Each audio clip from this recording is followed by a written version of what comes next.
হাঁটলেই charge হচ্ছে bike, লাগছে না তেল কিংবা গ্যাস। জাপানে এমনই এক অদ্ভুত ইলেকট্রিক বাইক তৈরি হয়েছে যেটা চলবে সম্পূর্ণ হাঁটার শক্তিতে। প্যাডেল ঘোরাতে হবে না, শুধু হেঁটে গেলেই চলবে। এই অভিনব বাইকটির নাম ওয়াকিং বাইসাইকেল ক্লাব। তৈরি হয়েছে জাপানের কাটায়ামা কোগ্গো নামের একটি কোম্পানিতে। 2014 সালে প্রথম বাজারে আসে এই অদ্ভুত গ্যাজেট। বাইকটির ডিজাইন একদম সাধারণ সাইকেলের মতো, কিন্তু প্যাডেলের বদলে নিচে লাগানো একটি ছোট্ট ট্রেডমিলের মতো বেল্ট। আপনি সেই বেল্টের উপর হাঁটবেন আর সেই হাঁটার গতি থেকেই বাইক চলতে থাকবে। হাঁটার শক্তিকে রূপান্তর করে গতিতে। এই ম্যাজিকটা করে একটি 350 ওয়াটের ইলেকট্রিক মোটর। একবার চার্জ দিলে 20 কিলোমিটার পর্যন্ত চলতে পারে। বাইকের ওজন প্রায় 36 কেজি। আর মজার বিষয় হলো, এটা চালাতে ড্রাইভিং লাইসেন্সের দরকার পড়ে না।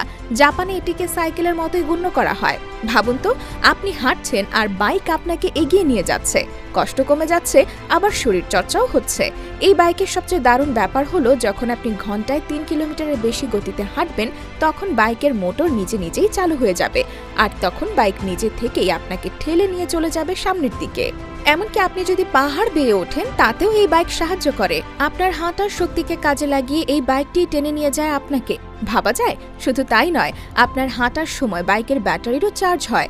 মানে হাঁটা মানেই জ্বালানি। এই একটা ব্যাপারই তো একে বানিয়ে দেয় পৃথিবীর অন্যতম পরিবেশ বান্ধব বাহন। জাপান যে শুধু প্রযুক্তিতে নয়, পরিবেশের দিকেও কতটা সচেতন, এই বাইক তার প্রমাণ। দেশটি 2050 সালের মধ্যে কার্বন নিঃসরণ একেবারে শূন্যে নামাতে চায়। এই বাইকের মতো পরিবেশ বান্ধব যানবাহন সে লক্ষ্যেই এক বিশাল পদক্ষেপ। গবেষণা বলছে, আপনি যদি প্রতিদিন আধা ঘন্টা এই বাইক চালান, তাহলে প্রায় 200 ক্যালোরি ঝরাতে পারেন, যেটা একটা হালকা ব্যায়ামের সমান। হাঁটা আর ব্যায়াম একসঙ্গে, তাও আবার বাইকে চড়ে। এর চেয়ে মজার আর কি হতে পারে? বয়স্করাও এটা ব্যবহার করতে পারেন খুব সহজে, কারণ এতে ভারসাম্য রক্ষা করা সহজ। যারা সাধারণ বাইক চালাতে পারেন না, তাদের জন্য এটা একদম পারফেক্ট। এমনকি ছোট শিশুরাও এটা চালাতে পছন্দ করে। এমনই ফান এটাকে ব্যবহার করা। জাপানের শহরগুলোতে, যেমন টোকিও, ওসাকা, কিয়োটো, এই বাইক এখন পর্যটকদের মধ্যেও ভীষণ জনপ্রিয় হয়ে উঠেছে। অনেক স্টার্টআপ এখন এই ধরনের বাইক ভাড়ায় দিচ্ছে। 2023 সালে লুপ নামে এক কোম্পানি চালু করেছে প্রতি মিনিট মাত্র 15 ইয়েনে এই বাইক রেন্টালের ব্যবস্থা। ঘুরতে ঘুরতে শরীর চর্চা আর পরিবেশ বাঁচানো, এক পাখিতে 3 শিকার। তবে একটা সমস্যা আছে, এই বাইক কিনতে গেলে খরচ পড়ে প্রায় $3000, মানে বাংলাদেশি টাকায় 3,20,000 টাকার মতো। আর ওজনও কিছুটা বেশি, প্রায় 36 কেজি, যার ফলে বহন করাটাও একটু কঠিন।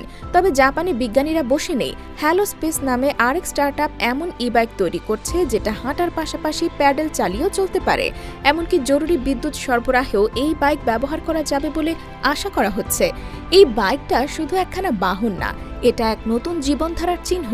এমন এক জীবন যেখানে আমরা গাড়ি কম ব্যবহার করি, শরীরচর্চা করি আর পরিবেশের খেয়াল রাখি।